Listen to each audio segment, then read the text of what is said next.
Otep, Shalom, Salam, bonjour à toutes et à tous. J'espère que vous vous portez au moins aussi bien que le goût de la transmission dans les veines de Walter Rodney ou qu'un string dans un street club. Bienvenue dans les funérailles des tabous, l'émission hebdomadaire qui, comme vous le savez, s'est donné pour mission de répondre à une exigence que France Fanon nous a imposée, à savoir faire renaître la communauté afro en ne jurant que par l'excellence, très très loin de la victimisation et de la passivité. Aujourd'hui, j'ai l'honneur d'être accompagné du char d'assaut de la rhétorique, l'homme fort qui a le verbe haut et la vision droite, Maître Mbeko. Bonjour cher frère. Merci Herman pour cette présentation, merci.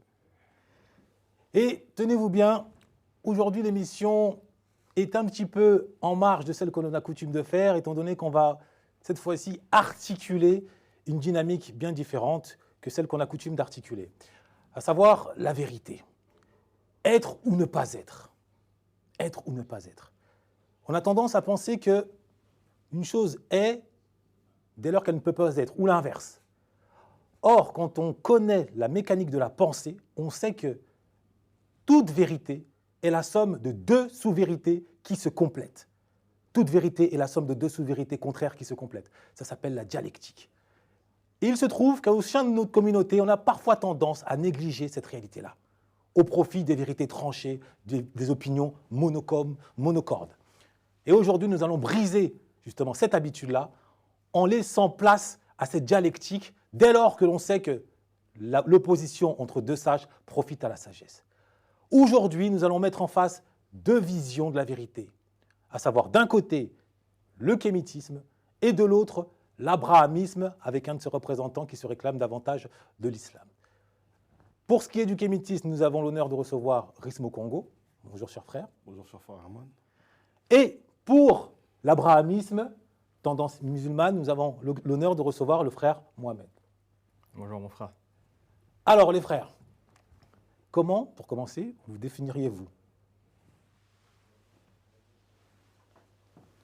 Comment est-ce que moi je pourrais me définir de manière claire et simple? Je me vois plutôt, on va dire, comme un porteur de messages, avant tout. Parce que je pense, en fait, quand on décide de s'exprimer en fait, sur les réseaux, ou même en public, pour une certaine vérité, c'est qu'on veut porter un message, et en fait, on veut arriver à une certaine finalité de ce message-là, porté. Maintenant, pour ce qui est de mon message, c'est que tout à l'heure, quand tu parlais de kémétisme, je pense en fait que c'est même pas une question de kémétisme, c'est une question en fait de retour en fait à nos traditions et à ce que l'on est. Attends, pardon. Comment toi juste avant de lancer la discussion, comment toi tu te définis? Tu nous as donné la réponse. Ou à moins que tu veuilles la compléter. La compléter, je te dirais qu'en fait tout simplement en fait le porteur de message. Ok. D'accord. Moi je me définis tout simplement comme un afro-descendant d'origine sénégalaise qui vit dans une époque qui est celle-ci, avec ses difficultés, avec sa réalité. Un afrodescendant qui s'est défini musulman, également, qui l'assume, et non pas qu'il le revendique, mais qu'il l'assume, en toute cohérence avec la personne que je suis. Et qui a cette profonde revendication de vouloir tirer le peuple noir vers le haut. Ça, c'est vraiment... À travers l'islam? À travers mes actions, à travers ma vision, et à travers le sens de ma vie. C'est-à-dire que, selon moi, au-delà de la dimension religieuse, tout être a un but dans sa vie. D'accord. Et le but que moi j'estime... Attends, après le but, ça viendra. Là, très bien. Chacun s'est introduit. Alors je vais préciser quelques petits éléments d'appréciation, à savoir qu'on va fonctionner de la manière suivante. Je vais vous poser l'un à l'autre des questions assez claires, directes, je vais vous demander d'y répondre. Inutile de dire que nous ne sommes pas là pour nous invectiver, je le dis, nous faisons corps, nous pouvons avoir des divergences, mais l'objectif reste le même, faire honneur à notre communauté, surtout faire renaître par la pensée. Donc pas d'attaque personnelle, pardon de le préciser. Maître Mbeko sera là quand il voudra pour évidemment injecter de l'énergie et de la puissance à nos propos. Donc est-ce que vous êtes d'accord pour observer ces petites règles? Oui, bien sûr. Oui, parfait. Alors, donc je vais commencer par frère Rismo. D'accord. Est-ce que tu peux nous dire qu'est-ce qui, toi, à tes yeux, dans l'islam, cause du tort à la communauté afro? En fait, je pense que la question n'est pas posée de la Dans bonne manière. l'abrahamisme. Moi, je dirais en fait, c'est qu'aujourd'hui, tout à l'heure, tu disais une chose qui était importante dans tes dires, tu disais en fait, tu veux qu'on arrive, on va dire, à une renaissance. Une renaissance, peu importe laquelle, ne peut pas se faire en fait sans certains préalables. Un des premiers préalables en fait pour pouvoir avoir cette renaissance-là, pour acquérir cette renaissance, c'est qu'il faut d'abord en fait qu'on s'identifie pour savoir qui on est. Une fois qu'on sait qui on est, on a en fait établi les éléments qui nous permettent de savoir qui on est. À partir de là, en fait, on décide en fait d'emprunter une voie. C'est-à-dire que la voie, pour moi, en fait, c'est la voie de retour à ce que je suis. En sachant en fait que j'estime pour moi en fait que le retour en fait à savoir qui on est, c'est un élément en fait de plusieurs choses. Connaître son histoire, savoir qui on est, savoir où on se trouve et savoir où on doit aller. C'est-à-dire que ce ne serait pas une triptyque, mais ce serait, on va dire, au-delà. Et une fois qu'on a répondu en fait à tous ces éléments-là, à partir de là, en fait, on peut s'engager à faire ce qu'on doit faire pour nous. Mais dans l'optique en fait de renaître. Je repose ma question. Qu'est-ce que, à tes yeux, dans l'islam, causerait ou serait un frein à la renaissance de notre communauté? Ce serait un frein à la renaissance pour moi en fait du peuple noir, c'est que on ne peut pas en fait penser à se définir en fonction en fait d'un autre peuple. Le problème c'est que quand tu parles par exemple de l'islam, beaucoup de choses en fait qui sont faites au niveau de la religion islamique viennent en fait de mœurs et de traditions autres aux traditions africaines. Parce que déjà, premièrement, quand tu dois, on va dire, devenir musulman, pour faire les prières, tu dois parler dans une langue qui est étrangère, en fait, à la base, aux langues africaines. Parce que tu dois parler en arabe. C'est-à-dire que moi, par exemple, qui viens de l'Afrique centrale, je viens du Congo particulièrement, tu me demandes, par exemple, d'invoquer, en fait, un dieu dans une langue, en fait, que mes ancêtres ne maîtrisaient pas. C'est une manière aussi, c'est, selon moi, hein, c'est une trahison, en fait, vis-à-vis des ancêtres. Parce qu'en vérité, c'est comme si je faisais... Le mot est fort. Si, ne t'inquiète pas, je vais en venir. Pourquoi est-ce que je parle de trahison? Pour moi, en fait, c'est comme si tu faisais preuve d'allégeance à quelqu'un d'autre. Pour toi, un musulman oui, noir, il trahit ses ancêtres. d'une certaine manière, oui. Ok. À l'inverse, qu'est-ce qui, à tes yeux, cause du tort au sein du kémitisme à la communauté afro? J'aimerais dans un premier temps... si Avant de possible- répondre. Avant de répondre. Non. D'accord. Donc, selon moi, ce qui cause du tort au niveau de la communauté africaine, dans sa globalité, c'est cette forme... Dans le kémitisme. Dans le kémitisme, hein, tout à fait. Hein. C'est cette forme d'intolérance, pour peser mes mots. C'est-à-dire que, Pour peser tes mots, c'est-à-dire. pour pas dire extrémisme, Ah, ok. On dit les voilà. choses ici. Non, mais hein. je Au cas où, préfère il y a des quand même- funérailles des tabous. tout à fait, funérailles du tabou n'exclut pas la manière de s'exprimer la plus noble possible. Entre intolérance et extrémisme, il y a quand même une marge. On n'est pas du tout dans le même registre. Extrémisme, c'est un mot fort. Dans ce C'est-à-dire cas, que- je vais utiliser le mot extrémisme, Ok. pour pas faire de tabou, vu Voilà, qu'on est merci. dans les funérailles du tabou. Extrémisme dans le sens, je m'explique, c'est pas pour donner des étiquettes. Lorsque on a cette incapacité d'accepter ce que le Créateur a décidé, c'est-à-dire une liberté de culte pour chacun d'entre nous, quelle que soit l'origine du peuple, lorsque on a une vision plus royaliste que le roi. J'ai du mal avec cet état d'esprit, et selon moi, c'est quelque chose qui fait Vision plus énormément. royaliste que le roi. C'est-à-dire que je pars du principe Oui.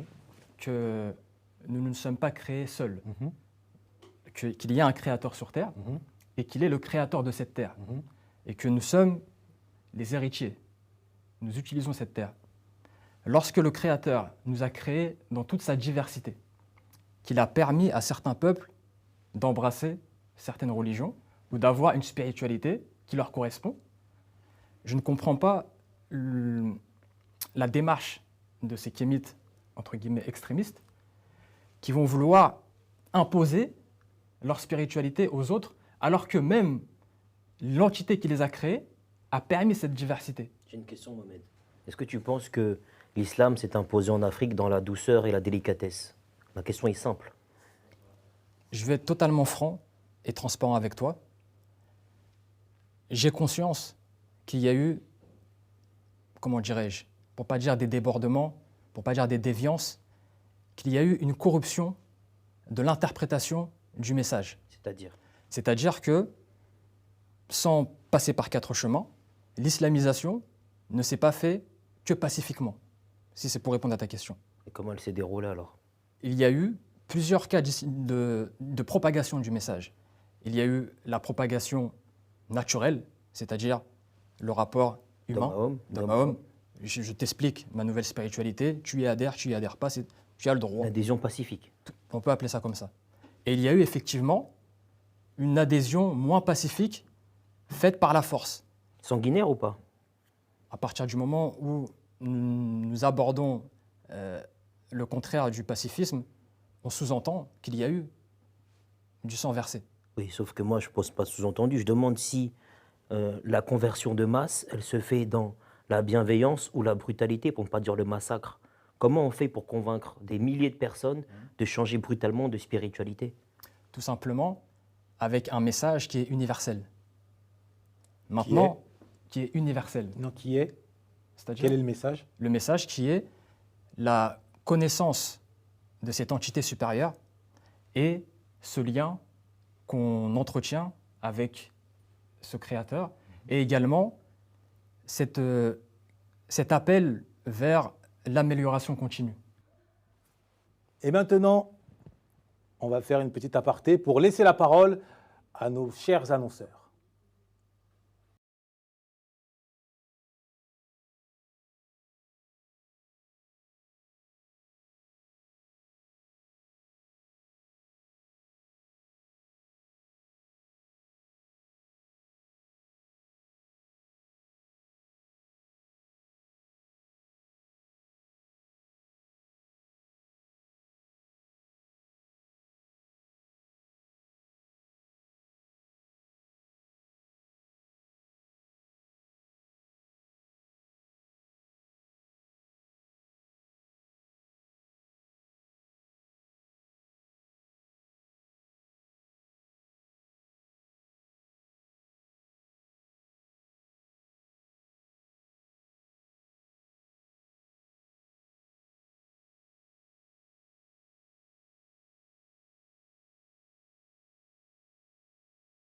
Appelle le 07 56 92 42 44 ou contacte-nous à l'adresse contact@philippefabignon.com.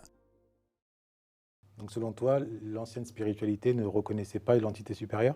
C'est pas ce que je dis. Non, je demande. C'est pas ce que je C'est dis. ce qu'on peut déduire de ce que tu dis. Ce n'est pas ce que je dis. Ok. Si on me pose cette question, je répondrai tout simplement, parce que là, il y a plusieurs questions en même temps. Si on me pose cette question, je dirais tout simplement que l'islam est la continuité des spiritualités précédentes. Continuité et non rupture. Continuité. Ok. Et c'est dans cette démarche que on observe actuellement une multitude de personnes avec des origines différentes qui embrassent cette religion. C'est parce qu'il y a cet élément d'universalisme qui est compris par certaines personnes. Je veux bien entendre que certaines personnes ne comprennent pas cet universalisme et c'est la raison pour laquelle, et c'est l'unique raison pour laquelle on a ces carcans. On a ces carcans où on se dit tu es noir, donc tu ne peux pas être musulman. Tu es blanc, tu dois avoir cette religion-là. Tu es jaune, tu dois avoir cette religion-là. Le fait de vouloir sectariser, ça révèle en fait une incompréhension de cette spiritualité universelle qui est l'islam. Donc, Et moi, je suis quelqu'un de très, on va dire, rationnel. À partir du moment où j'ai une information, que j'ai compris l'information, que je l'ai digérée, si je me reconnais là-dedans, quelle que soit l'opposition qui va être en face de moi, mais moi, je suis en totale cohérence avec les informations que j'ai comprises et ma vie au quotidien et ma manière de mon rapport avec le divin. Et donc j'ai une question pour toi.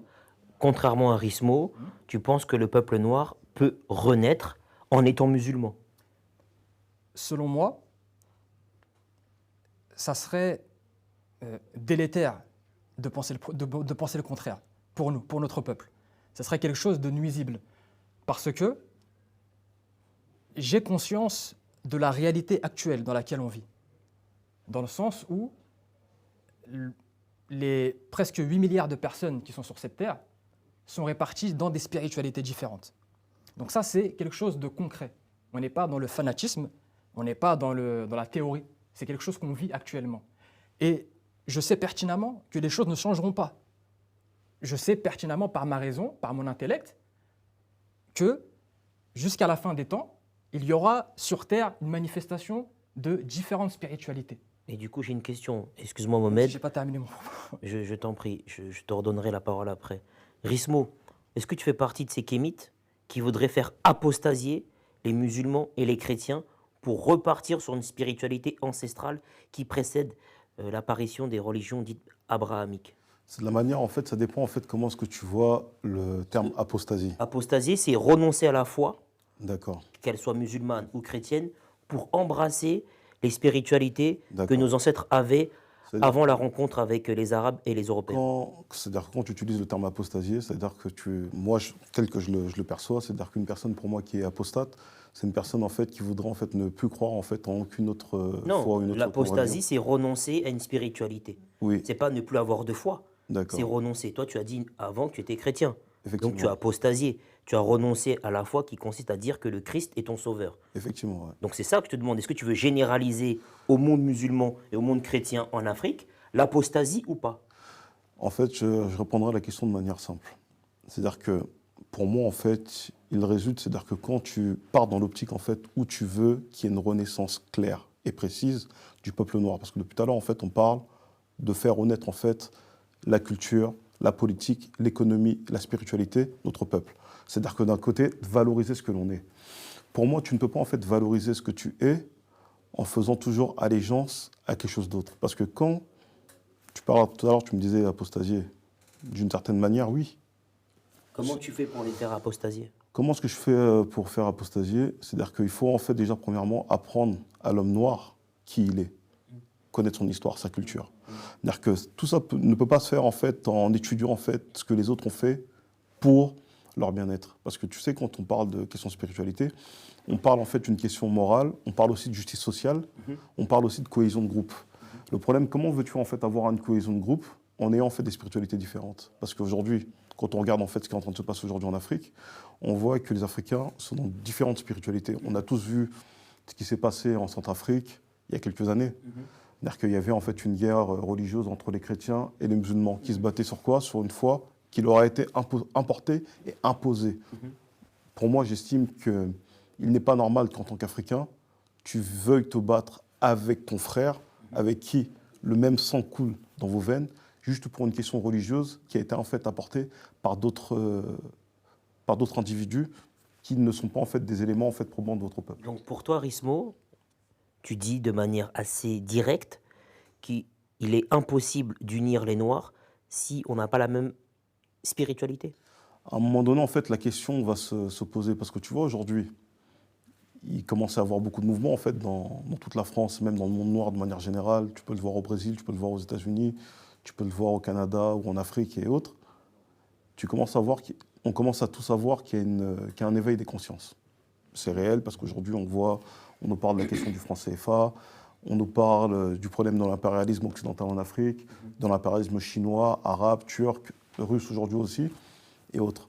Ce qui fait qu'on va dans une optique où on aspire à une pleine souveraineté de notre peuple. Parce qu'aujourd'hui, quand on parle de tout ça, c'est qu'on veut aspirer à ce que le peuple noir redevienne souverain.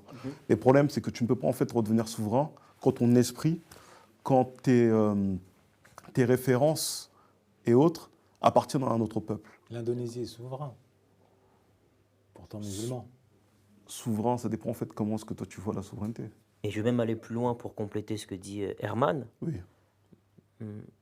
Est-ce que vous pensez, puisque cette question s'adresse à vous deux, qu'on peut dépasser les spiritualités pour se retrouver sur des valeurs et des principes?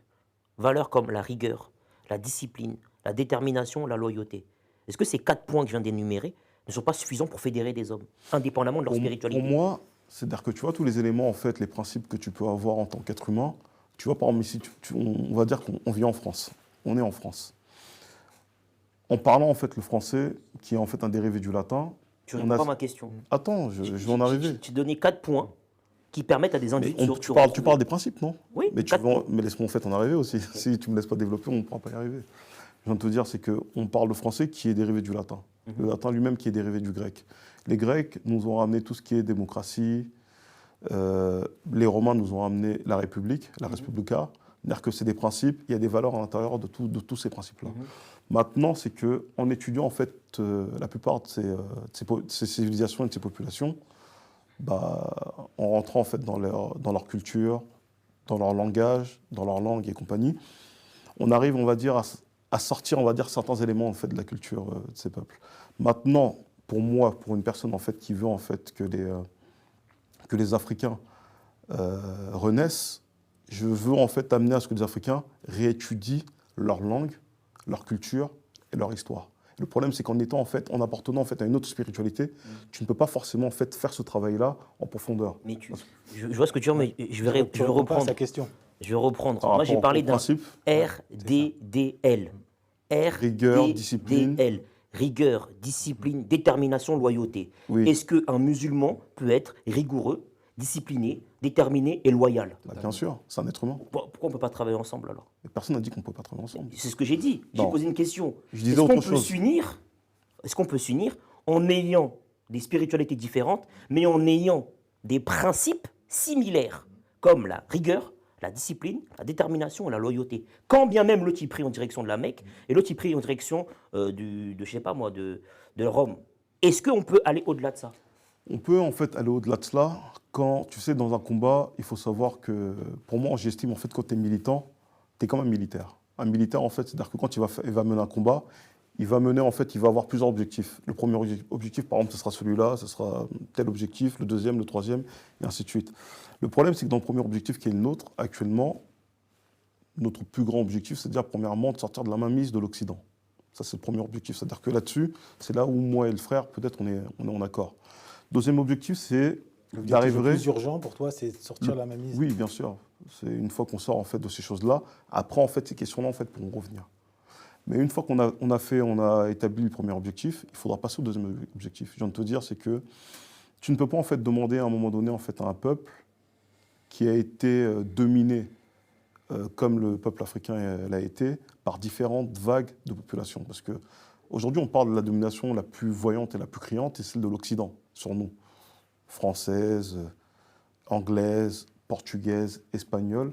Mais il faut savoir qu'on a d'abord vécu un impérialisme qui est beaucoup plus ancien, celle des Arabes, qui ont fait des conquêtes. Tu estimes que, sans vouloir te couper, tu m'excuses, est-ce que tu estimes, pour prendre juste un exemple, que Tidjane Thiam ou que Aliko Dangote sont dominés?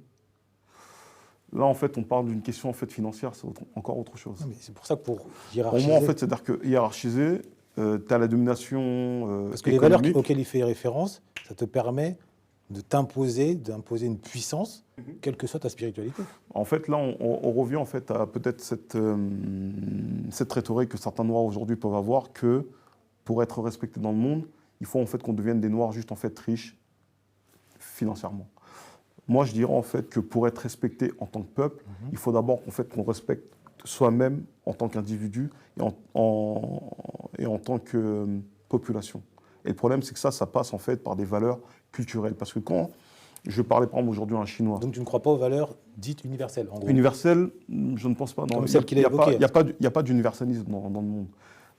Peut-être qu'il y a... La loyauté, c'est certaines... Donc pour toi, la rigueur, c'est pas universel?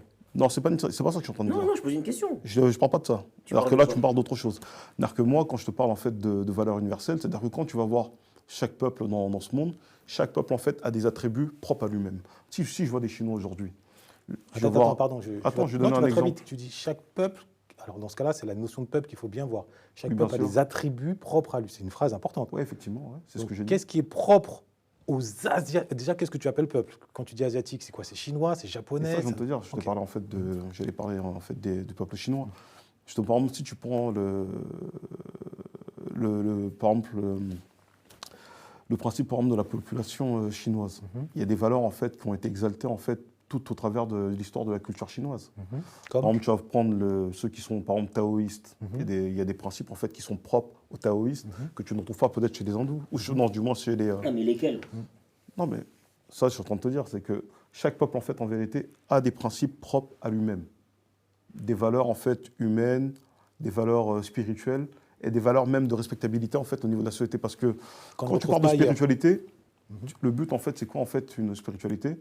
C'est premièrement d'instaurer en fait une justice sociale et une cohésion de groupe.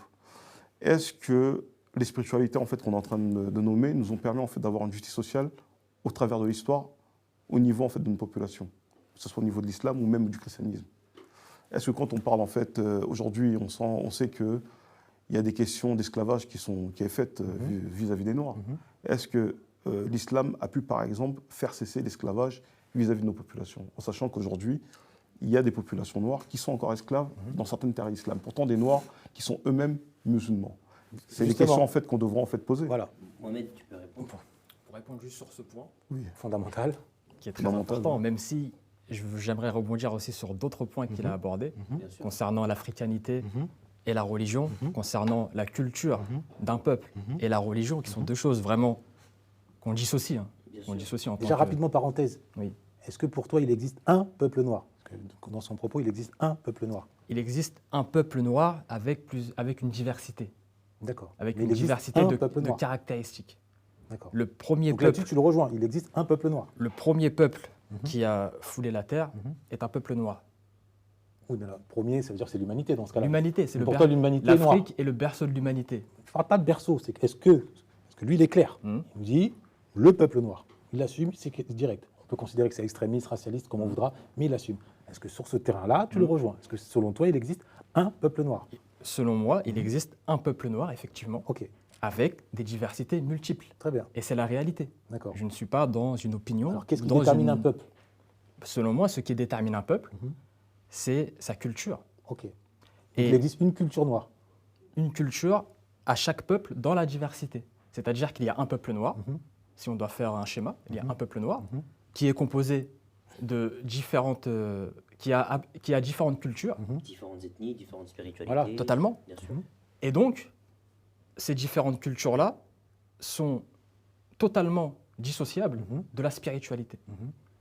Et ça, c'est l'élément que moi j'ai très bien intégré, D'accord. que les milliards de musulmans qui sont sur Terre, que je rappelle quand même qu'au niveau des chiffres, 80% des musulmans Ils sont pas ne sont pas arabes. arabes. C'est pour ça qu'il y a cette notion d'universalisme.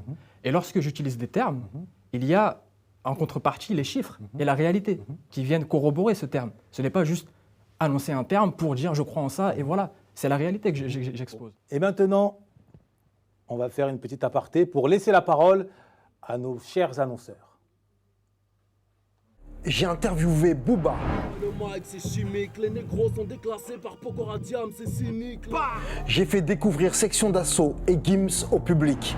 Y'a les impolis, les polices, ceux qui détruisent tout depuis pollu. La police des polices et leur bavure, c'est bien connu. J'ai défié Tony Parker sur un playground dans le 17e arrondissement de Paris. J'ai suivi et marché avec Soprano dans les rues de Marseille. J'ai découvert Caris alors qu'il commençait sa carrière. Moi je viens d'arriver moi. Je suis un nouveau. Voilà, t'as vu. Je viens d'arriver, je fais mon trou et ça va sortir. Mais j'ai aussi interrogé des SDF qui ne demandaient qu'une chose, sortir de cette mauvaise passe. En fait, j'ai suivi des riches comme des pauvres. Et selon toi, quel est le point en commun entre tous ces gens? Oui, c'est leur histoire. On a tous une histoire de vie à raconter et à transmettre aux autres. Si tu veux apprendre à raconter la tienne et devenir influent, appelle le 07 56 92 42 44 ou contacte-nous à l'adresse contact@philippefabignon.com. Et le Pour rapport. rebondir sur ton chiffre qui est très intéressant, quand tu parles de ces musulmans qui sont très nombreux et qui ne sont pas arabes, ils sont musulmans par adhésion ou c'est la démographie qui les a rendus musulmans? Il y a plusieurs choses. Si par exemple je prends mon cas, et là je vais parler personnellement, moi je suis musulman, dans un premier temps par adhésion et par héritage de mes parents. Donc ce n'est pas quelque chose que j'ai. Donc d'abord héritage et ensuite adhésion. Voilà. Ok. C'est pas une démarche. C'est pas une démarche propre à moi. C'était à la maison, tout le monde était Voilà. musulman. Je donc n'ai suis pas musulman. exactement. Je n'ai pas choisi mon prénom. Je n'ai pas choisi mon prénom. Je n'ai pas choisi ma religion quand j'avais pas encore l'âge de pouvoir avoir cette réflexion. Et donc j'ai été musulman par mimétisme, on peut dire ça. Absolument. Une certaine période de Par ma habitude. vie. Par habitude, exactement. Et pourquoi je prends mon exemple? Parce qu'il est très révélateur. Lorsque j'ai eu l'âge de la réflexion, c'est-à-dire préadolescence, je me suis interrogé sur des questions existentielles. C'est-à-dire que aller à la mosquée le jour de la fête de l'Aïd, avec tous les musulmans, juste y aller parce que je dois y aller, mais sans comprendre vraiment pourquoi. On y est, voilà. Moi, j'appelle ça de la gymnastique. Avant qu'on perde le fil, parce Quand- qu'il a émis une question très très importante. Avant qu'on perde le fil, qu'on s'égare, même si on a toujours une boussole, sur la question de l'esclavage au sein de la communauté de la Oumma Il n'y a pas de problème, c'est et juste au pour, sens large. juste pour terminer mon propos, pour Ok. quand même qu'il y ait Bien sûr. une cohérence dans ce que je dis. Moi, j'ai pris vraiment, si je dois parler familièrement, ma claque spirituelle lorsque je me suis posé ces questions existentielles et que je me suis rapproché de ma mosquée, rapproché de la bibliothèque de la mosquée, et j'ai commencé à prendre des ouvrages qui parlent de la spiritualité musulmane. Et lorsque j'ai eu ces réponses, j'ai pu, entre guillemets, mettre des principes sur tout ce que je faisais auparavant qui n'avait pas de sens. Comme tu le disais, la gymnastique. Parce que moi, ce que je dis souvent, quand tu vas de manière ritualiste observer une prière, que tu sois chrétien, musulman ou que sais-je, mais que le cœur n'y est pas, tu fais de la gymnastique. Je suis tout à fait. Quand tu fais un jeûne, Je suis alors que d'accord. ton attitude au quotidien Je suis d'accord. est totalement contraire à tes textes religieux, c'est pas un ramadan, c'est une grève de la faim. Exactement. je suis Donc à un d'accord. moment donné, il faut savoir être cohérent entre sa foi affichée Mhm. et les exercices qu'on met en application. Exactement. Et à la lecture, en fait, de ces livres-là, et même l'ouvrage, j'ai encore le souvenir, c'est Les Jardins des Vertueux. D'accord. Riyad Salihin. C'est un ouvrage qui est connu pour la majorité des musulmans. Et cet ouvrage, il est fait d'une manière que on nous expose la parole de Dieu. Ensuite, on a un exemple, c'est-à-dire un exemple Est-ce que tu concret. as lu, justement pour rebondir sur la lecture, un livre de spiritualité africaine Je m'en suis procuré récemment. récemment Dans mais ma pas démarche, dans ma démarche de me reconnaître, c'est pour ça que je rejoins ce que mon frère Ismo disait, dans le fait de reconnaître, avant. Ah, c'est quand d'apprendre même qui ton on frère. est. C'est quand même ton frère. Moi, je le considère comme mon frère. Ok. Peut-être qu'on a Parce des que origines j'ai communes. cru comprendre que les musulmans ne sont frères qu'entre musulmans. C'est faux. vrai ou c'est faux? C'est faux. Ok. C'est faux. Il y a plusieurs formes de fraternité. Donc, quand un il y a la musulman- fraternité religieuse. Quand un musulman arabe Mhm. esclavagise un musulman noir, il esclavagise son frère. Exactement. Ok. Et c'est une erreur qu'il fait. Ok. Donc, pour terminer mon propos sur mon cas personnel, moi, je me considère comme un converti. Je ne me considère pas comme un musulman de nature. Je me considère comme un musulman par mimétisme une certaine période de ma vie, par rapport à l'héritage que j'ai reçu de mes parents. Et ensuite, j'ai fait cette démarche personnelle, Après les recherches, voilà, d'un cheminement. Et vu que je suis quelqu'un qui aime la rationalité, qui est toujours dans le pragmatisme de me dire, OK, je fais ça, mais pourquoi je mets de l'énergie dans une chose, dans quel intérêt, quel sens? Lorsque j'ai eu mes réponses, par rapport, parce que tout être humain, on peut se voiler la face, mais tout être humain, à un moment donné, se pose ce genre de questions. Qui on est? Pourquoi on a été créé? Quel est le but de notre vie? Quel est le sens de notre existence? Le rapport avec les autres? Ça, c'est des questions que la nature humaine est, à un moment donné, confrontée à se poser. Et quand moi, j'ai eu mes réponses, qui me correspondent à moi, peut-être qu'ils ne correspondent pas à quelqu'un d'autre, mais qui correspondent à moi, j'ai compris l'universalité du message coranique et j'ai pu mettre en adéquation tout ce que j'observais et que je ne comprenais pas et ce que je faisais auparavant sans avoir mon intellect à moi. Et c'est de là que j'ai compris que, mais non, ce qu'on nous montre et surtout ce que font les musulmans au nom de l'islam, ce n'est pas ce que Dieu nous demande. Mais pour avoir cette connaissance-là, Donc tu arrives bien à distinguer les Exactement. musulmans de l'islam. pour faire cette déduction-là, il faut encore se pencher réellement sur les injonctions de Dieu et sur ce que la spiritualité explique. ce qui veut dire que si j'ai bien compris ton raisonnement, et n'hésite pas à m'interrompre si je dis n'importe quoi, tu peux aujourd'hui travailler avec un frère qui n'est pas musulman, mais qui partage des valeurs similaires aux tiennes. Exactement. C'est-à-dire, C'est-à-dire que tu peux t'associer avec un mécréant. en fait, ça m'intéresse le terme que tu as utilisé, mécréant, Koufar. un Ouais, koufar, koufar. exactement. Donc je vois que vous connaissez le terme. Pas besoin Travaille, mon frère. un minimum. On prépare les émissions, on respecte ceux qui nous regardent. C'est ça. C'est tout à votre On honneur. travaille. Et je salue la démarche. Koufar, en fait, moi je ne suis pas un linguistique, mais j'ai quand même quelques notions par rapport à ma religion, parce que je suis maintenant depuis quelques années musulman. Koufar, sans faire trop de linguistique arabe, vient du terme kafara. Kafara, pour ceux qui ont des notions un petit peu sur la langue arabe, la notion de kafara, le sens c'est cacher, recouvrir. Et donc, quand on dit koufar, nous, on ne l'interprète pas, c'est-à-dire que la langue arabe ne l'interprète pas comme le mot mécréant. C'est-à-dire, si on prend la racine du terme, c'est quelqu'un qui a caché sa spiritualité. C'est-à-dire qu'il a caché son rapport, comment dirais-je, intrinsèque à sa personne.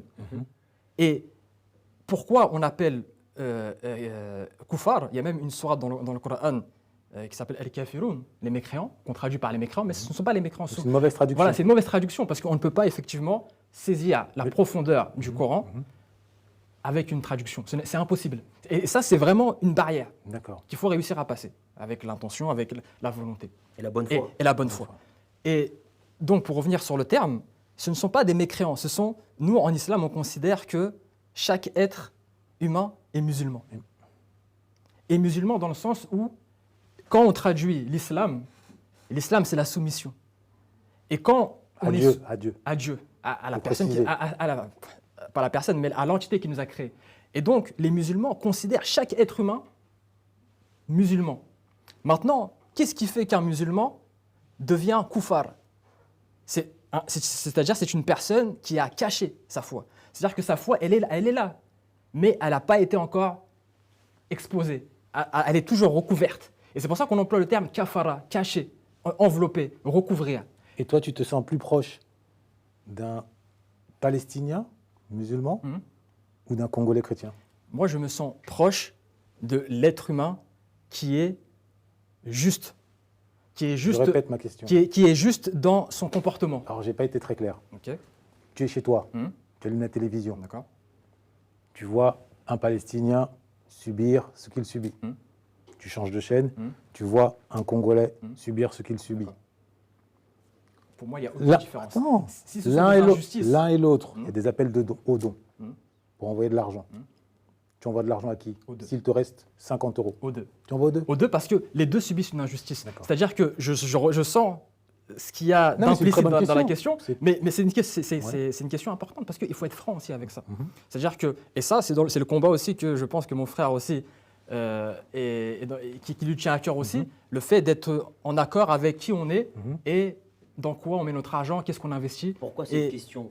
Et je vais aller dans le sens de ce que dit Herman, c'est que pendant des années, on a reproché à des Noirs musulmans de davantage se soucier de ce qui se passe en Palestine et de ne pas parler du génocide qui se passe à l'est du Congo et notamment des conflits avec le Rwanda. Et on avait le sentiment que les Noirs musulmans s'intéressaient davantage à ce qui se passe au Moyen-Orient et pas du tout sur ce qui se passe sur le continent. Et c'est pour ça qu'on dit souvent, on a l'impression qu'ils sont davantage pro-arabes que pro-noirs. C'est un constat. Sans oublier le fait qu'en Palestine même, les Noirs qui existent subissent aussi de la négrophobie. Je comprends. Moi, ma ligne de conduite, c'est la transparence et l'honnêteté. Je suis totalement d'accord avec ce que tu dis. C'est-à-dire que c'est un fait. Ce n'est pas moi qui va dire le contraire. Je sais qu'au sein de la communauté noire musulmane, il y a malheureusement certains musulmans qui ne font pas cet effort de réflexion et ne se positionnent pas clairement sur les principes et les principes de l'islam. Moi, je les appelle des Noirs arabes. Moi, je les appelle des Noirs arabes. Quand tu dis les Noirs arabes, moi, je les appelle des Noirs arabes. Ils sont davantage arabes que noirs. C'est leur droit.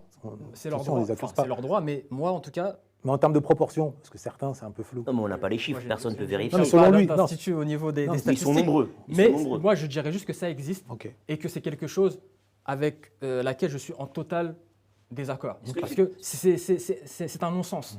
Là, on ne peut que réprimander ces noirs-là. Mais ce n'est pas la globalité. Est-ce que tu cherches à combattre ces complexes qui existent? Parce que moi, j'en parlais avec Ousmane Badara, Alpha 520, à qui je transmets mes salutations les plus distinguées, grand monsieur, qui essaye justement de faire en sorte que les Noirs musulmans sortent de la tutelle des Arabes. Exactement.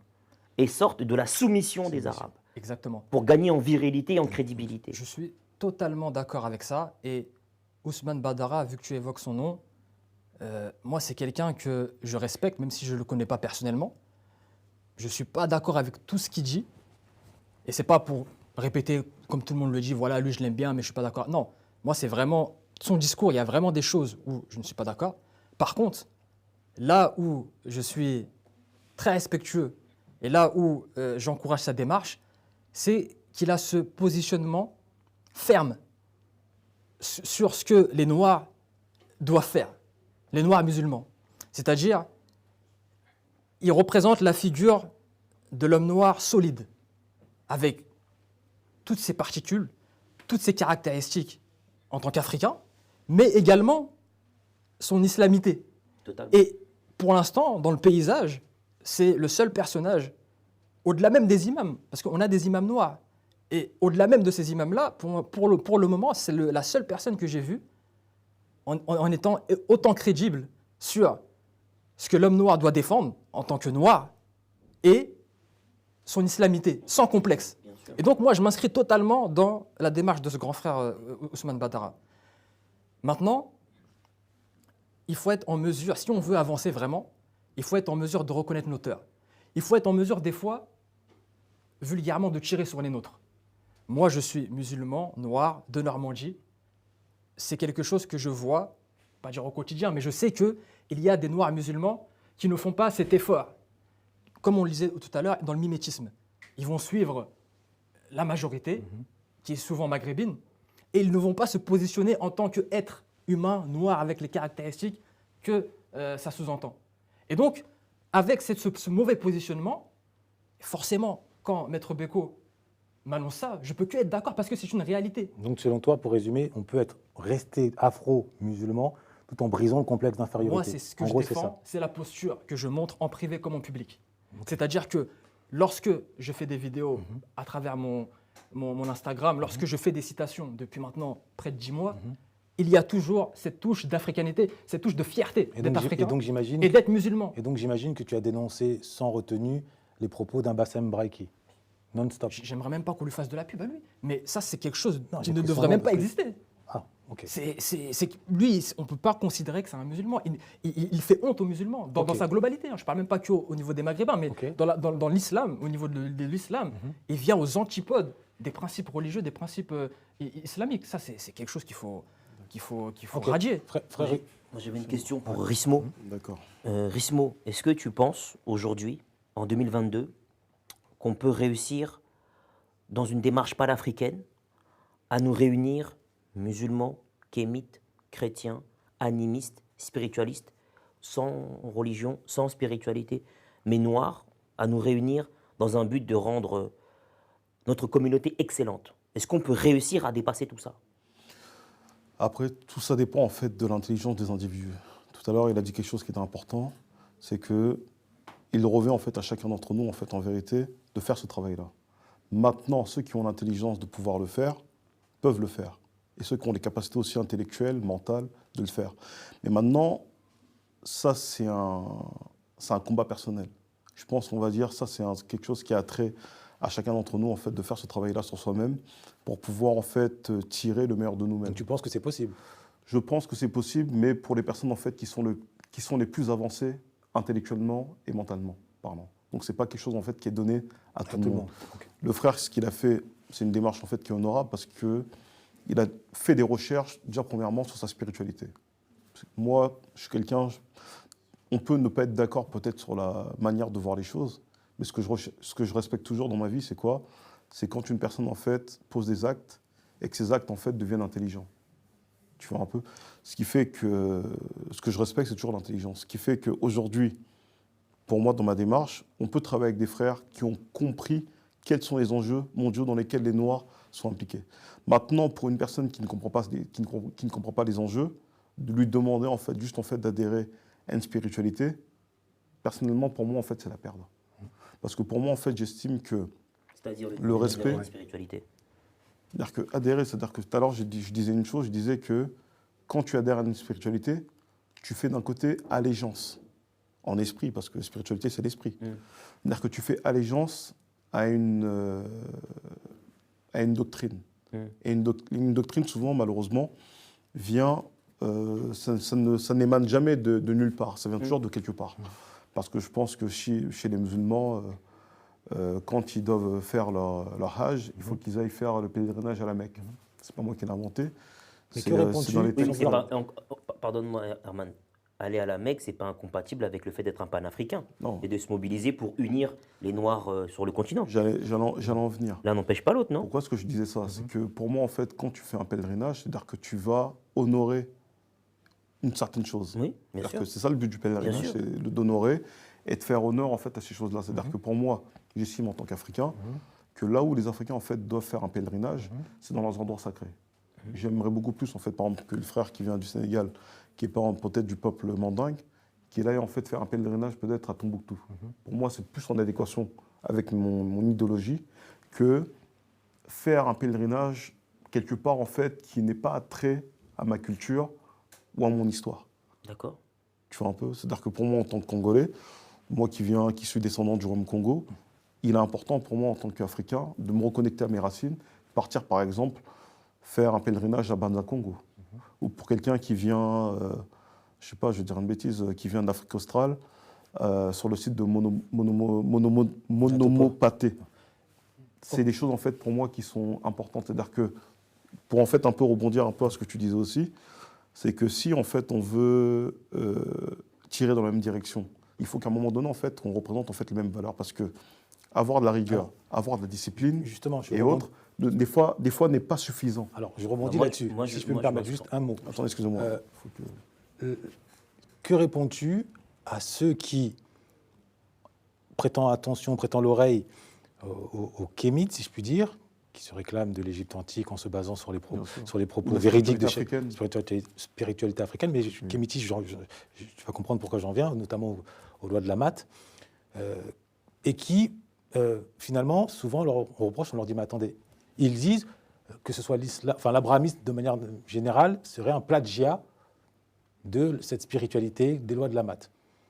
Mais que leur réponds-tu s'ils te demandent, mais dans ce cas-là, si c'est un plagiat, c'est que les valeurs véhiculées par les 42 lois de la mat sont les mêmes qu'on retrouve dans le Coran ou dans la Bible, donc dans l'absolu. Dès lors qu'il y a une observance stricte, tout le monde y gagne. Que je sois, comme Maître Mbeko l'a dit, que je prie, que je m'accroche à des valeurs, je veux dire, de moralité, d'éthique, de rigueur, que je sois tourné vers la Mecque ou voir Tombouctou, si dans l'absolu, au quotidien, au-delà des moments de prière, au quotidien, ça me permet d'être un homme éthique, droit, qui avance, qui construit, qui protège sa famille, où est le problème? Le problème peut-être qui pourrait se présenter dans la chose que tu m'as présentée, c'est la finalité de tout ça. Parce que tu vois, quand on pose des actes, notre but en fait, c'est la finalité en fait, de notre acte. Parce que sinon, ça ne sert à rien de faire une action si il n'y a pas une finalité à la fin. Le problème avec peut-être l'abrahamisme, par exemple là, le frère qui est de l'islam, ça pourrait être aussi un frère qui est du christianisme, c'est la finalité de nos actions. Parce que tu vois, quand tu es dans une certaine spiritualité, le but, c'est d'arriver, on va dire, à une finalité. Oui. Par exemple, pour les religieux, c'est d'arriver au paradis, par exemple. Moi qui suis de la spiritualité africaine, dans notre paradigme, en fait, l'enfer et le paradis n'existent pas. Ce qui fait que moi, dans ce que je fais, je ne fais pas les choses en fait pour aller au paradis. Je fais les choses en fait pour être en cohésion avec les miens, pour qu'en fait il y ait une harmonie qui puisse se faire. Parce que le problème, c'est que en ayant en fait des Donc ceux qui veulent des aller au déviances- paradis, tu penses qu'ils ne cultivent pas au quotidien le désir d'harmonie? bah, je pense Parce que peut-être ça peut être, il y entre a- guillemets, une carotte, psychologiquement, Oui. on leur tend, vous irez au paradis, de manière à ce que, parce que l'humain, parfois, il a besoin d'une carotte, de manière à ce qu'ils agissent de manière harmonieuse. Si on enlevait la carotte, tout le monde n'est pas rismo à se dire que j'ai pas besoin du paradis, moi-même, par mon intelligence, par mon goût de mon peuple, j'épouse ce souci de Selon moi, harmonie. en fait, ça serait difficile de le faire. Pourquoi? Parce qu'il y a des notions d'inquisition dans la part souvent des religieux. Ça fait que si on ne va pas en fait dans leur démarche, et soit on est diabolique, soit on est sorcier, D'accord. soit on est ceci ou soit cela. C'est-à-dire qu'il y, a Prosélytisme. il y a plusieurs qualificatifs en fait pour dénigrer l'autre. Le problème, c'est ça en fait qui fait qu'aujourd'hui, malheureusement, entre nous, Africains, on a du mal en fait à aller dans le même sens. Parce que Donc le problème, c'est pas tant l'abrahamisme, mais les religieux, les hommes. en fait, qui non, l'instrumentalisent. l'abrahamisme en fait t'amène en fait à une forme d'inquisition vis-à-vis des autres. Oui, mais il y a des kémites Pour qui voir, sont, en fait, des kémites sont aussi dans l'Inquisition, Oui, dans bien la chasse sûr. aux sorcières Ouais. des chrétiens, des bien musulmans. sûr. Donc en réalité, le côté inquisiteur, il n'est pas propre à une religion, il est propre à l'être humain. L'être humain. Il est propre à l'être humain, d'un côté, c'est vrai. D'où ma logique de rigueur. Quand on est rigoureux, on n'est pas dans l'Inquisition. Parce qu'on est rigoureux d'abord Tu vois, sur regarde, soi. je viens de te dire, le problème, c'est quand tu parles de la rigueur. La rigueur, c'est comme tout principe, c'est-à-dire qu'il doit y avoir une finalité dans ta rigueur. C'est-à-dire que si tu es rigoureux La sans rigueur raison, pour l'excellence de la communauté noire. Oui, mais ça, je viens de te dire. L'objectif, il est simple. Et Ouais. je pose les mots suivants. Est-ce qu'il est possible à des musulmans, à des chrétiens, à des juifs, je passe une distinction Shalom. à mon frère Shalom, à des juifs, à des chrétiens, à des musulmans, à des non-musulmans, à des kémites, de s'attabler autour d'un projet qui est la renaissance par l'excellence de la communauté noire, indépendamment de la spiritualité. Est-ce qu'on est capable de ça? Attends, je vais répondre. pour moi, quand tu parles en fait de l'excellence à travers l'excellence du peuple noir, l'excellence, en fait, ça dépend en fait comment est-ce qu'on l'aperçoit. Est-ce que pour nous, en fait, l'excellence, comme tout à l'heure on le disait, est-ce que c'est juste en fait être fort matériellement? Est-ce que c'est de faire renaître nos cultures? Parce que ces questions-là, en fait, doivent aussi en fait, Chacun dans son rôle. paraître dans Un ce restaurateur que doit l'on fait. être excellent dans C'est-à-dire sa que restauration. si on va en fait dans l'optique en fait juste en fait d'être fort financièrement, dans ces conditions, oui, on peut tous s'associer. Si on part dans l'optique en fait, on veut faire renaître, par exemple, nos langues aujourd'hui. Les langues africaines ne sont pas en fait représentées. Ça Souvent, sera la nous-mêmes, responsabilité des linguistes. en tant qu'Africains, on considère en fait nos langues en fait comme des patois. C'est une manière en fait aussi d'un côté de dénigrer en fait ce Parfaitement à quoi on appartient. Ce qui fait que à un moment donné, quand tu voudras en fait revendiquer ou du moins revaloriser ce que tu es, la question qui est liée à savoir en fait la valorisation en fait de vos personnages Historique, historiques restera. Quand dans une optique on te dit par exemple dans une religion ou dans une autre que le meilleur homme vient de telle contrée, ça me posera aussi un problème selon nous, parce que moi je voudrais en fait que mes enfants grandissent avec des effigies qui leur ressemblent. Non, mais là, on est tous d'accord. Mais non, on est tous d'accord. Non, mais- non, c'est pas ça. C'est pas ça que je suis en train de te dire. Incroyable. Ouais. Parce que moi, ma thèse est la suivante. Ouais. Le peuple noir souffre davantage d'une volonté d'être parfait qui se fait au détriment d'une volonté d'être puissant. Au lieu de chercher à être puissant, on veut être harmonieux sur la spiritualité, harmonieux sur des cultures, alors que nous sommes des proies. Le reste de l'humanité nous voit comme une proie. Exactement. Et se nourrit de ces divisions qui ne servent à rien. Au lieu de se dire, nous devons être puissants économiquement, matériellement, parce qu'on est le continent avec le plus de malnutrition. On est le continent avec le plus de personnes qui, malheureusement pour elles, vivent sous le seuil de pauvreté. Donc on a les critères en termes de déchéance humaine les plus élevés par rapport à d'autres continents. Et on est là à se demander, lui les kémites, lui les musulmans, lui les chrétiens, au lieu de créer une boulangerie, au lieu de créer une maternité, et on ne va pas le faire parce qu'on a des visions spirituelles différentes. Nous sommes des macaques. Nous nous comportons comme des macaques, des petits nègres. Je ne suis pas forcément d'accord avec ce que tu dis. Oui, mais on est là pour en parler. D'accord. Évidemment, c'est toujours un tabou. Je vais rebondir par rapport à ce que tu Mais dis. je dis qu'on perd un temps fou à chercher qui est bon, qui n'est pas bon, au lieu de s'unir et créer de la richesse. C'est pas forcément Il y en ça. a qui meurent de faim à côté. Le problème, comme tu le dis, en fait, c'est la finalité en fait de nos actes qui est important. Bah déjà, D'accord, donner tout à à l'heure- manger aux gens. D'accord, écoute. Pas mal. Quand tu parles en fait, tout à l'heure, je disais la finalité, c'est que aujourd'hui, ok, on a tous en fait un but dans ce que l'on fait. Notre but, en fait, c'est de faire rayonner en fait le peuple noir, d'une manière ou d'une autre. Et maintenant, Bon, parce que toi, nous, mais le boulanger, peut-être lui, il veut juste ça, je viens de te construire une dire, bouche. moi, je te parle en fait, par exemple, moi, je te parle de la personne qui n'est pas forcément dans ces questions de recherche intellectuelle et tout. Parce que Donc moi, le je te peuple, parle au sens large. Je te parle de la grande masse. Ok. La grande masse, elle ne se questionne pas en fait de cette manière-là. Ce n'est pas forcément quelque chose d'évident. Alors le frère disait une chose. Effectivement, il y a un souci en fait quand tu parles avec, tu vois, avec certains frères, quand il y a des questions qui revêtent en fait à la question musulmane de manière globale, ils sont beaucoup plus attachés à ces questions-là qu'à la question en fait qui touche directement leurs frères. Parce que regarde, pour moi en fait la plus grande aberration qu'il peut y avoir dans ces questions-là, c'est quand on voit par exemple un noir musulman ne s'intéresse pas dans ce qui se passe dans le monde noir musulman. Ce qui l'intéresse, c'est ce qui se passe en Syrie, ce qui se passe en Palestine, ce qui se passe au Yémen. Attends, excuse-moi, laisse-moi finir. C'est que quand tu as en fait des individus qui sont plus attirés en fait à défendre toujours la cause des autres avant les leurs, c'est là que tu vois en fait que la religion souvent désoriente en fait un individu et une personne qui n'aura peut-être pas été éduquée dans le sens de défendre ses intérêts. Et le problème, c'est que nous, en tant que peuple noir, il faut dire ce qui est, nous avons été éduqués à ne pas savoir comment valoriser et défendre ce que nous sommes. C'est vrai, parce que regarde, quand Donc nous en somme, voyons- le procès que tu intentes, ce n'est pas tant à l'adresse de l'ensemble de la communauté, mais plutôt Bien à sûr. l'adresse d'une élite.